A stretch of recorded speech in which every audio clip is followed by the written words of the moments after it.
Welcome to the Real Estate Guys radio program. I'm your host, Robert Helms. There's a lot to watch in the markets today. One of the big messages, of course, is that interest rates continue to be stubbornly high. Earlier this week, the Fed indicated that, well, they might not be so quick to lower rates. They want to just make sure that inflation is in check, and it really isn't. So it's fascinating to watch the markets go from an expectation of a couple of decreases in the rest of the year to now we might get one or none or maybe even an increase. So what does that mean to real estate investors? Well, that's what we're going to talk about today. And our guest started listening to this podcast more than 10 years ago. He'll tell you the story of how that happened.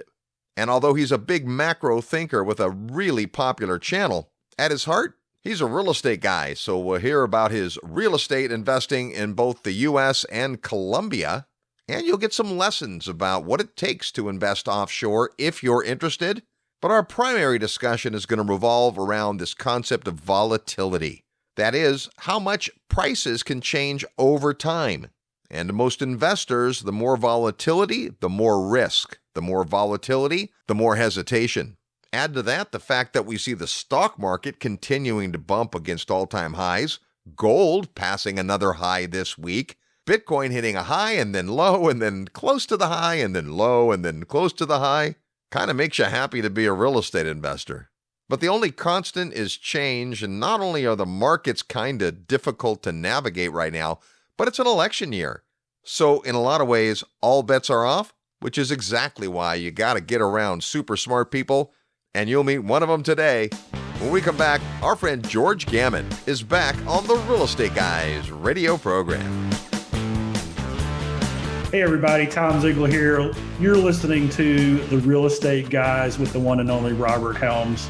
This is where you go for wisdom, and as Dad would say, the checkup from the neck up to get rid of the hardening of the attitude so that you can make a difference in the lives of other people.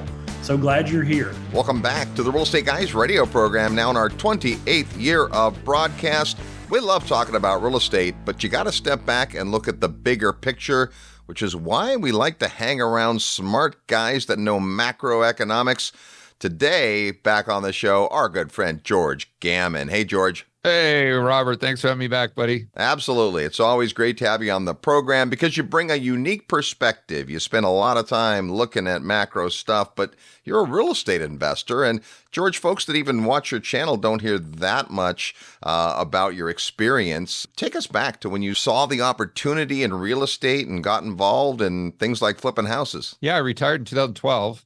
And I didn't know anything about real estate, nothing about investing. I didn't know what the Fed was. I didn't know what the yield curve was. Absolutely zero. But I knew that I didn't want to delegate the responsibility of my financial future to someone else. So I took the bull by the horns. I started studying. I dove into Milton Friedman and Thomas Sowell, and I started researching guys like Schiff and Jim Rogers and Doug Casey, Rick Rule, Jim Grant. And I just became fascinated with economics and macro and kind of this investing model and really Austrian economics as well.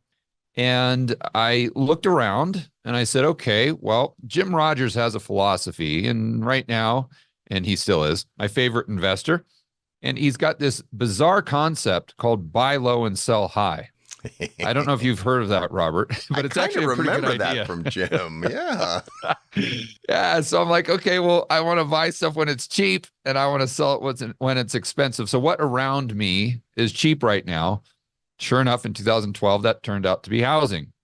So I pretty much went all in. And I was just very fortunate to, at the time, be dating a gal in Kansas City. Well, she lived in New York. She was a model in New York, and I was in Vegas, but her family lived in Kansas City. So I would fly her in to KC, and I would fly up to KC. We'd meet, hang out for a while.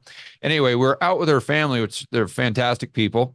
And she's got two brothers and her father, and they're in the construction business. They did windows and siding. So we were out having a few beers, and they said, you know what, you can buy these houses at tax foreclosure auctions for like $5,000. I'm like, oh, okay, what's the catch? Right. Because I knew enough about the free market to know that if it was worth $100,000, there'd be people there bidding up the price. So I kind of figured out what the catch was, that you couldn't go inside. I mean, this was like a former drug house, and you know what these properties typically look like. Yeah. But I said, all right, if you guys do the work as far as all the rehab stuff, I'll put up the money to buy the property, and I'll put up all the money for the rehab, and we'll just kind of split it. We'll do a partnership. And they said, fantastic. So that was the very first entry I had into the real estate business, or the real estate market. And that was in August of 2012. We went down to the local tax auction, and in Jackson County, Missouri, they do it once a year. And it's literally on the courthouse steps, Yep. just like you see on TV. What was funny about that time, and this tells you when a good time is to buy and sell, there were maybe 10 people there, Robert, bidding against me. Wow. And you fast forward to, let's say, 2017, and there was like 500 people there Yep. bidding. Exact same amount of homes, maybe even fewer homes. And so back then it was just fish in the barrel. And in hindsight, we say, well, that was a no-brainer. But no. Back in 2012, I mean, my family and everyone around me that I was telling about real estate, or talking to them about my investment decisions, they were telling me that I was out of my mind. Yeah. They said, what, don't you know that everyone loses money if they invest in real estate? We had this thing, I don't know if you've heard about it, called the GFC, and housing prices have gone down since 2009. They're going to continue to go down forever. You've got to understand that real estate is the worst thing you could possibly be doing with your money. And you always know that when you're hearing that from your friends and family members, that's the right time to buy. Yep. So anyway, the first day we bought 6 houses. The rest is history. I said, wow, this is an easy business. I just get these renters in here. They pay me all this money. What's not to like? So I kept buying homes and buying homes. And then I started selling in 2018. And I sold the last house in the portfolio in 2022. All right. Well, that's more backstory than we've had before from you. And of course, then you actually have done much of the same in Colombia. Yeah. So maybe start from the point of view of investing outside the United States, cutting your teeth, figuring out language barrier, all that stuff. So there's a lot of downside, but because there's so much downside, that means there's a lot of upside for those people who have an edge. And let's take Colombia, a great example. I came here in 2014 at the time because oil was cheap. And I didn't know how to play oil, but I knew that the Colombian peso is loosely tied to the price because it's their number one export. So I thought, well, maybe I can buy something denominated in Colombian pesos. And the only thing I knew about was real estate. So I'm like, okay, well, I'll just buy a property. I'll remodel it. I'll force that appreciation. I'll cash flow it. And then if I do make money on the currency appreciating due to the price of oil going up, then it'll be kind of a double whammy. And if I get it wrong, then I've got this built-in hedge with the forced appreciation and the cash flow that I'm getting. Yep. And then if the property appreciates in real terms, well, that's just icing on the cake. So that was my initial idea for coming into Colombia. And the more time I spent here, the more I enjoyed it. But what happened is we just had this massive tourism boom. Since, when I first came down here, I would rarely see a gringo. And now, my goodness gracious, where I live, all my employees call it Gringolandia. That's a true story. In fact, I read a statistic the other day that over 100,000 expats now live in just Medellin, let alone Colombia. And that's a town of 4 million people, about the size of Phoenix. Yeah. So the opportunities have been fantastic. But what I had to do is I had to do a lot of boots on the ground research because there is no MLS. There's no centralized way to buy or sell properties. People literally sell properties here by putting a for sale sign up in the window. I'm not kidding. That's how it's mostly done. And so if you're someone down here that's speaking English, you're just going to get completely ripped off. And then the subcontractors or the GC or whoever you have doing the work, that's going to be a complete disaster. I can assure you of that. Yeah. And so you've got to have some local expertise, and you have to go in and do the homework to know what the comps are and to know what these properties are actually trading for. Not what they say they're trading for on some sort of English speaking website. Yep. But what they're actually trading for, Colombian to Colombian, on what we call per square meter down here. It's per square foot in the United States, just a different way of measuring pretty much the exact same thing, just the comp. And so once I figured that out, and that took me probably 6 months, then I brought in a team from Ecuador that I'd used before, a husband and wife team for my architect and my designer. Now, here, the architect is basically the same thing as a GC back in the United States. But I had to get in a team of people that A, spoke the language, and B, that I could trust. And even then, we had to go through countless subcontractors to get to a team that we could actually depend on.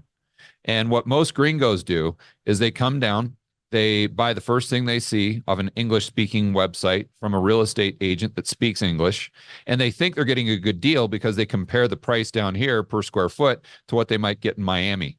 But what they don't realize is they're paying double the price they should be paying. And then they come in, they say, well, I've remodeled my bathroom back home in, South Carolina. Therefore, I have the expertise to go ahead and redo a whole entire property here in Medellin. Right. And keep in mind, it's all concrete construction down here. It's not drywall. It's not the typical building materials that we have back in the United States. And what happens, they get this contractor, they'll come in, lowball them the price. And then once they get them hooked and they pay them a down payment, then the price will change. So they'll say, oh, yeah, we can do that for $15,000. They agree to it.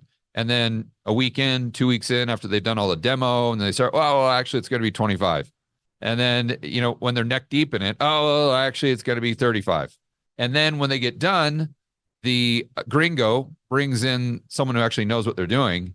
And they say, no, this is a terrible job. They point out the electrical problems. They point out the plumbing problems. They point out the problems with the lights. I could tell you some horror stories that would blow your mind. One thing as an example, when the first property we did here, I told the guy to come in and replace the glass on these floor to ceiling sliding glass doors that I had on the top of this penthouse that I purchased.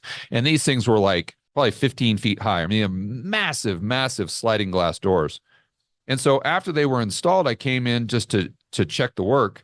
And I noticed that something just didn't feel right. Like the doors felt flimsy.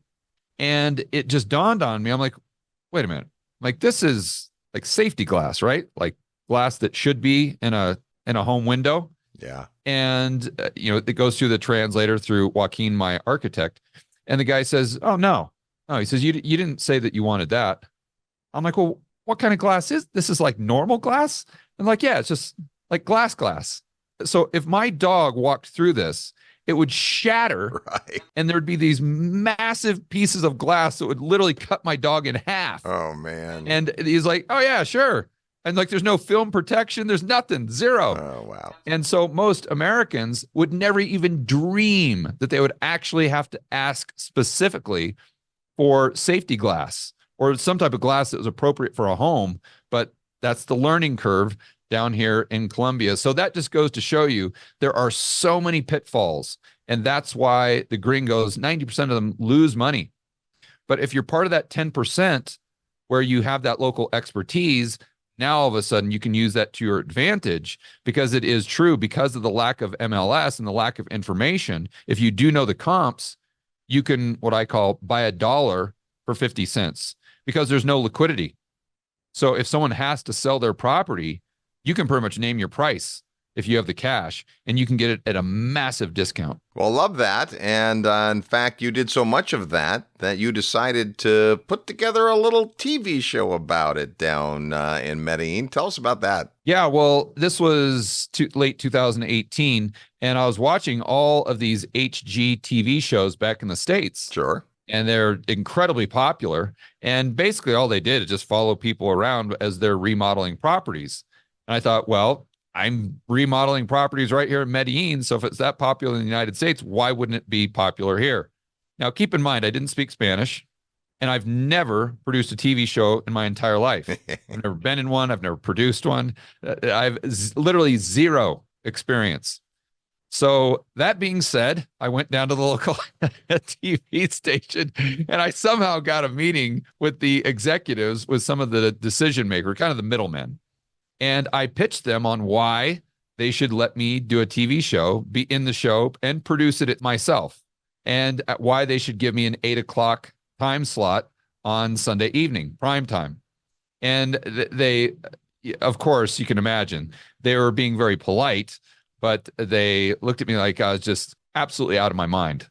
And I think just to appease me, they said, okay, why don't you come back in a couple weeks and just do like a demo reel, maybe like a 5-minute presentation on kind of what your idea is, and we'll go from there. And so I said, okay. So I went out and I hired editors. I hired a camera crew. I did a storyboard. I watched literally thousands of hours of reality TV because I wanted to reverse engineer it to try to figure out how are they setting up the shot, how they're editing, how many cameras they used, and all these things, because there is a science behind it. Yep. And I figured it out. I wrote the little storyline that we used, and I brought in Angie Joaquin. We went ahead and shot it. We barely got it done in time. It sounds like it'd be easy to shoot 5 minutes, but it's actually incredibly difficult. Yep. And then we took it into the TV station, sat down in the conference room, played it on the TV. After it was done, I look at the executives and I say, okay, well, the original plan was you're going to get back to me in maybe a month or so. And they said, no, we don't need to do that. And I'm thinking, okay, it was either really good or really bad. Right. And they said, that was fantastic. We absolutely love it. You definitely exceeded our expectations by a mile. And if you can do 13 episodes, let's do a deal. Yeah. So we went ahead and did it. Each episode got a lot better, as you can imagine.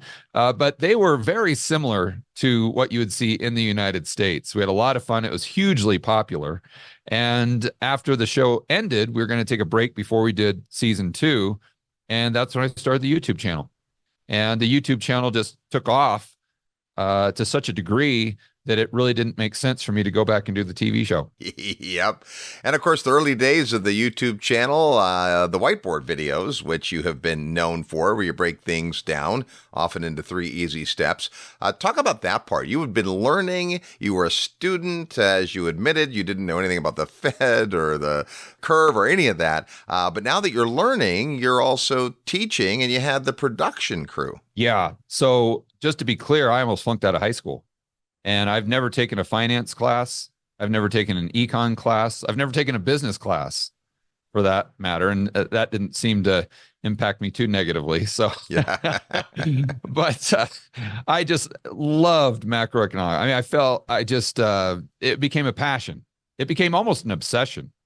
And this was between 2012 and 2019 when I started the channel. So while I was out there managing all these real estate projects, I would be listening to podcasts like yours and like Hartman's and then like Schiff and just any YouTube videos that I could watch with Jim Rogers or any of the guys that we mentioned before. I was just absolutely fascinated. So I was consuming as much content as I possibly could, just trying to figure out how this stuff worked.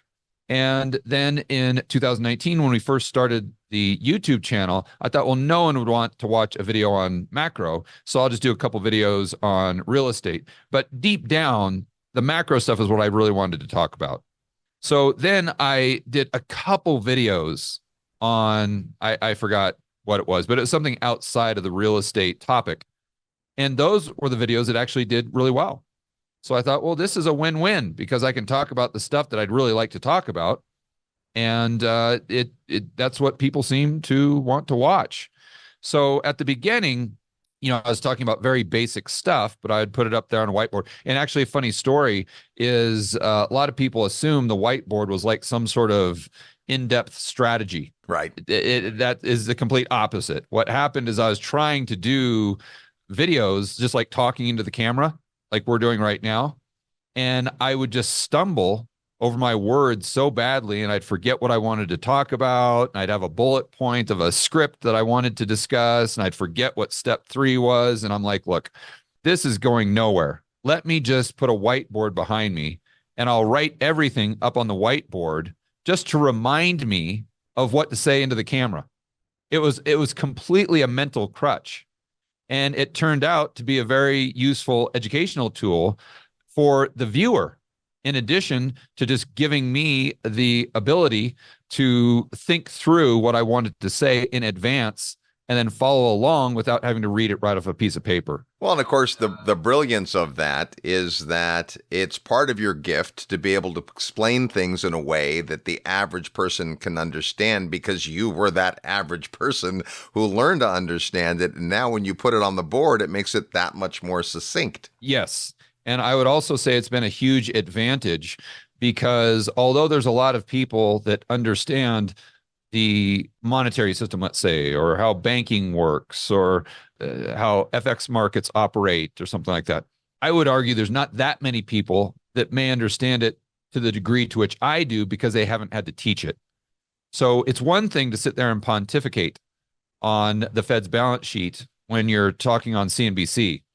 It's a whole other ballgame to where you have to put it up on a whiteboard and explain each step of the process as far as the financial plumbing, the mechanics that are at play, and do that knowing that potentially millions of people are going to be watching that and critiquing it in the comments. That takes it to a whole nother level of understanding that I've been able to build on.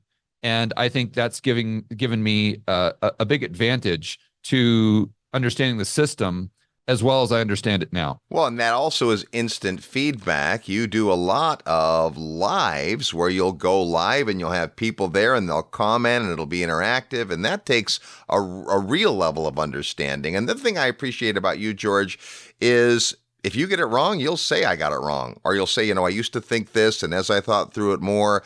You're not trying to be right. You're trying to understand and then help other people to understand. Yeah, and I think another lesson there is, in order to grow, you've got to get outside of your comfort zone.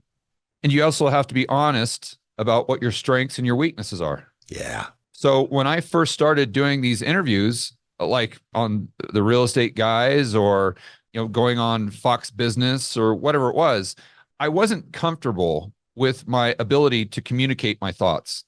And that's really something that I wanted to work on. So that's one of the main reasons I started doing live streams, Robert, is because I thought, all right, well, I've got to do it. I get one take. There's going to be thousands of people watching me. There is no editing. So it's going to force me to communicate better. And just, you get the repetition, you get the reps in. And I'm by no means perfect. I still struggle with it, but I'm a lot better than I was, let's just say, a couple years ago. And that's exclusively a result of me doing something that was very, very uncomfortable and what most people probably wouldn't do. That is a great life lesson right there. Well, hey, George, our listening audience, mostly folks who are interested in real estate, own real estate, concerned about what's happening in real estate. And right now, it's an interesting time because listings are down. Pricing is not clear. We have the inversion of the yield curve has been sticking around for a while. I know you have some thoughts on this, especially when it concerns the volatility in the market. Yeah. What are your thoughts on the real estate market right now? I just did a video that was about the U.S. going into a volatility super cycle. Yeah. What I mean by that is there's a theory volatility cannot be decreased. It can only be pushed forward. But at some point in time, if you try to suppress volatility, when it does show up, it'll show up to an extreme if you're trying to suppress it, because volatility is natural to human beings. Right. It's natural to the planet we live on. It's just natural to the life we live. You can't get rid of volatility. So what we've done is artificially suppressed it for many years, possibly decades. So you have to look for a catalyst if you assume things will change.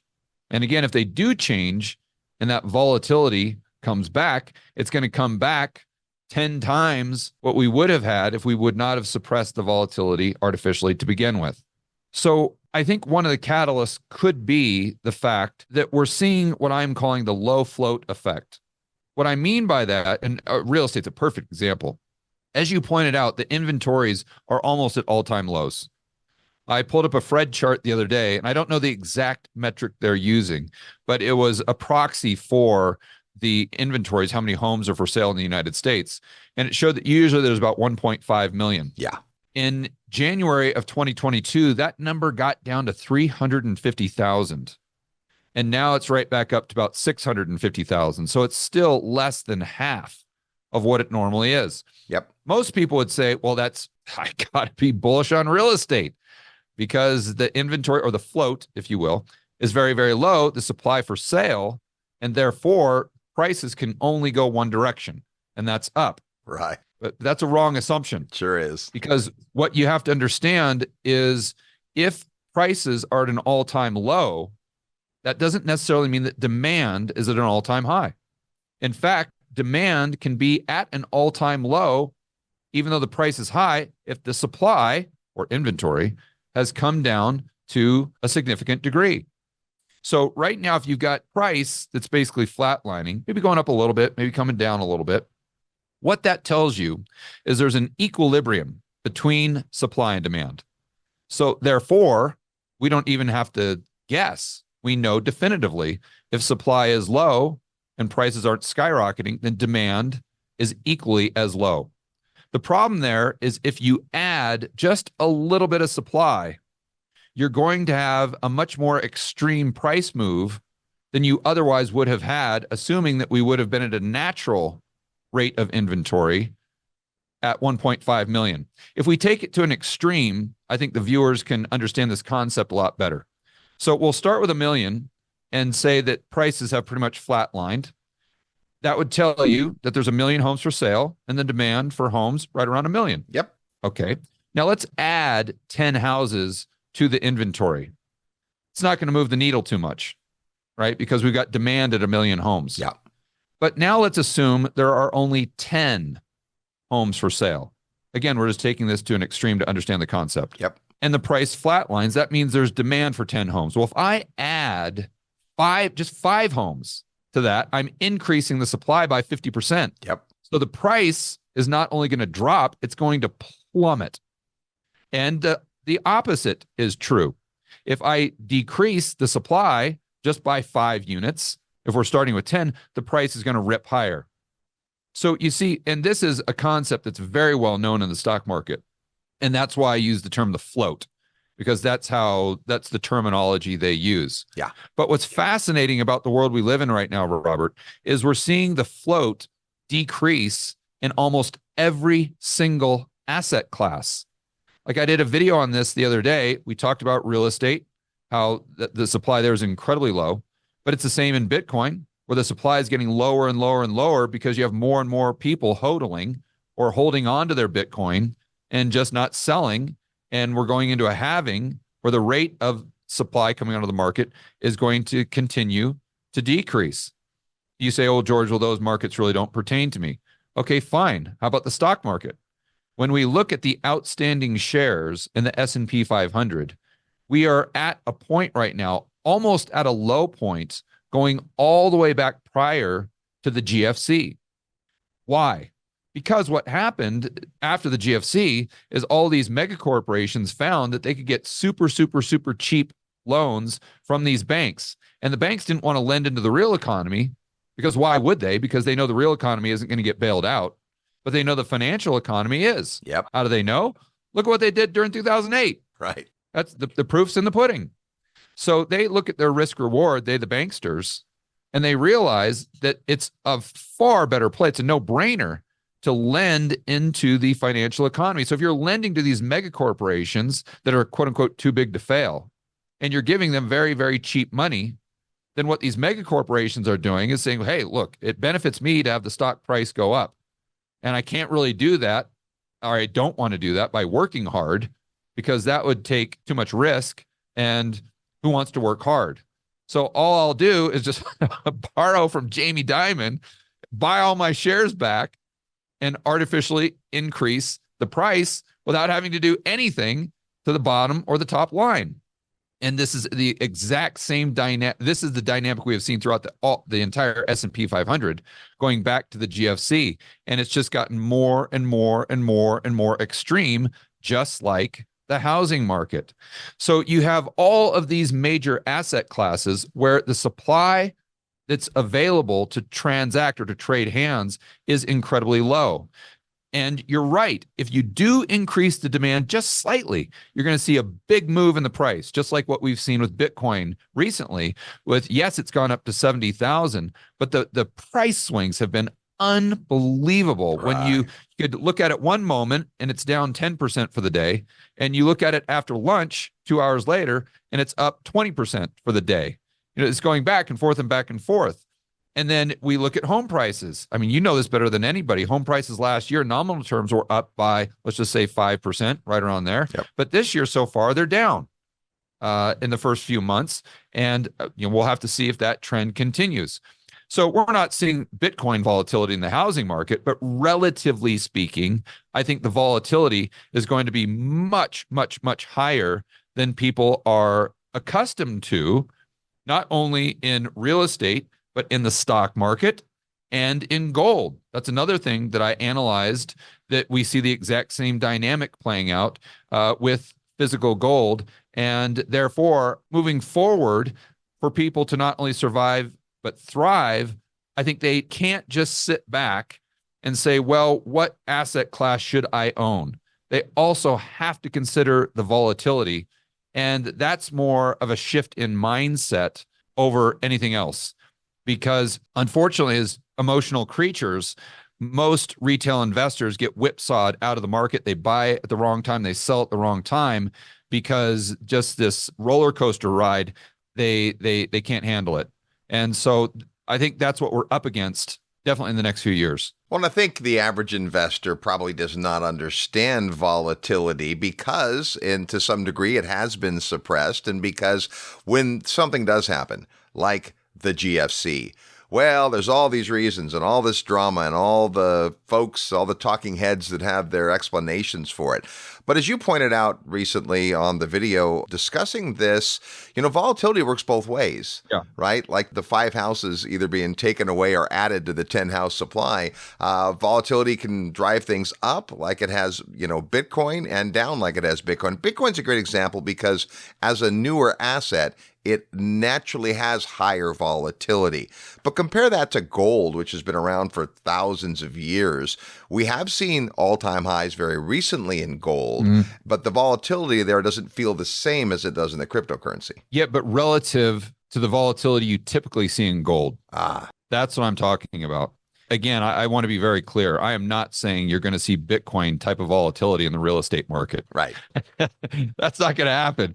But you're going to see more volatility than you typically see, especially going back, let's say, the last 10 years. And it would be the same for gold. It would be the same for the stock market. And that's something that people really need to prepare for. Well, let's talk about that side of it, because it's one thing to know where we've been. It's another thing to guess where we're going. And the reason we like to learn from as many people as possible is to get every advantage that we can. But an investor today has to be a little more protective, maybe playing defense more than offense. Is that fair? Yeah, and you have to focus more on portfolio management.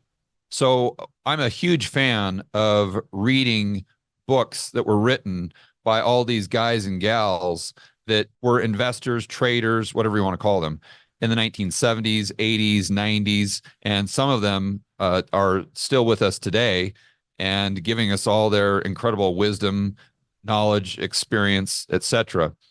You see that all the greats, regardless of their strategy, had certain things in common, certain rules they lived by. And I think people are going to have to focus on those rules that made active investors so good back during those time frames. The whole passive type of mentality, I think, is what people are going to need to be very, very careful of. Now, maybe not in real estate. Real estate might be a little bit different there, but especially in people's 401ks or even gold, if you're a type of gold investor that is trying to buy gold for capital gains and not just an insurance policy to hold for the rest of my life and give to my kids to protect my purchasing power. One of the main rules that you had for all of these guys and gals, these legends in the 70s, 80s, 90s, they would say the trend is your friend. They would say you've got to cut your losers quickly. You got to ride your winners. But most importantly, if you can't sleep at night, you've got to reduce your position size. Yeah. And I think that's something that we can all learn from. So if you are, let's say you're buying a home right now, or if you got a portfolio of 10, 15 properties, if you can't sleep at night, you might want to trim a little off there and go into cash or go into T-bills or go into gold, right? And I think that's the main lesson that we can learn as it pertains to real estate and as it pertains to whatever type of investing we're doing over the next few years. Now, George, in addition to the whiteboard videos, which are a ton of fun, it seems like a few times a day we get an update from Rebel Capitalist, your awesome channel, and you attack headlines and dig into that stuff. You have awesome interviews. All that culminates once a year when you invite some of your smartest friends to your live event, Rebel Capitalist Live. Had the pleasure to be at that multiple times, and it is like no other conference. It's coming up at the end of May. Tell us about Rebel Capitalist Live. It's going to be incredible. This is going to be the best one. You're there all the time. You're usually the MC. Hopefully, we're going to be able to have you speak a little bit on the goals, the personal goals, which is just mind-blowing for anyone who hasn't done those types of, what would you call them, Robert? In-depth personal explorations? Definitely so. I was honored to have you at the Goals Retreat this year, my friend. Yeah. So in fact, when we were there, I was so blown away. I came right up to you after the first session and said, Robert, is there any way that you can incorporate something like this into Rebel Capitalist Live? And you said, yeah, I'd love to. So we're going to have that, but we're going to talk a lot of macro. We've got Mike Green there, who's one of the smartest guys I've ever met in my life. Yep. Jeff Snyder, who's been to quite a few of them, the master of the Eurodollar market. But we're also going to have some real estate guys there, like Jason Hartman, like our good friend Kenny McElroy. A lot of stuff going on right now with commercial real estate. And I know that's something where Kenny's definitely going to do a deep dive. And then in the Bitcoin space, that's our good friend Mark Moss is going to be there. And Joseph Wang is going to be there from the Federal Reserve. So he's going to be able to give us some incredible insights as well. And then on the freedom and liberty side, we've got my good friend Robert Barnes, who I guess infamously has represented Alex Jones in many of his, we'll say, adventures. But most people don't know that Robert is also an expert on Plan B stuff.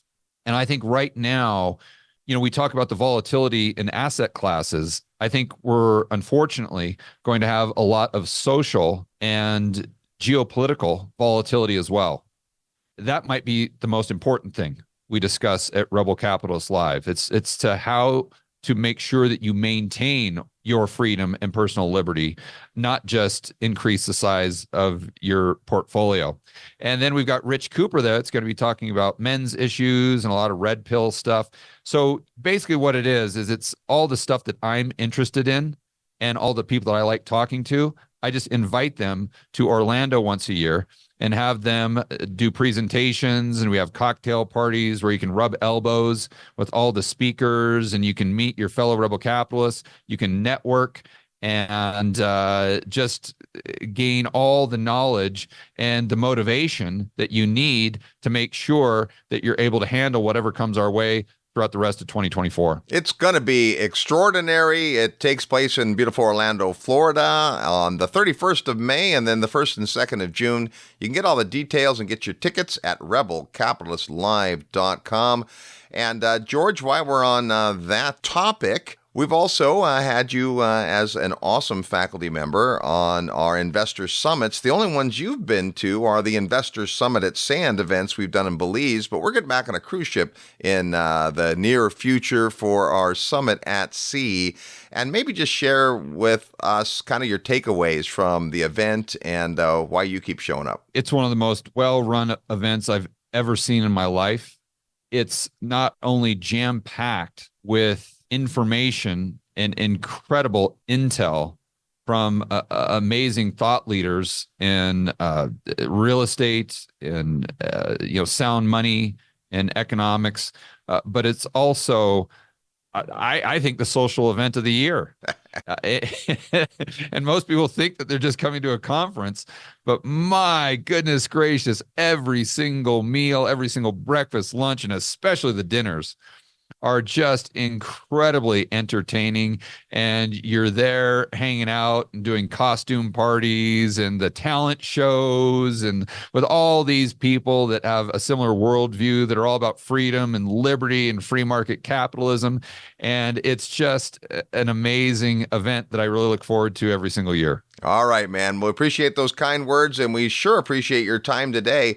You can follow George on all of your favorite podcast platforms. When you listen to the podcast, like I do a lot, what you're basically getting is the audio version. And if you're into video, well, then check out both the Rebel Capitalist channel and the George Gammon channel. George, it's been great to hear from you, and we'll see you very soon, my friend. Thanks a lot, Robert. It's always a pleasure to talk.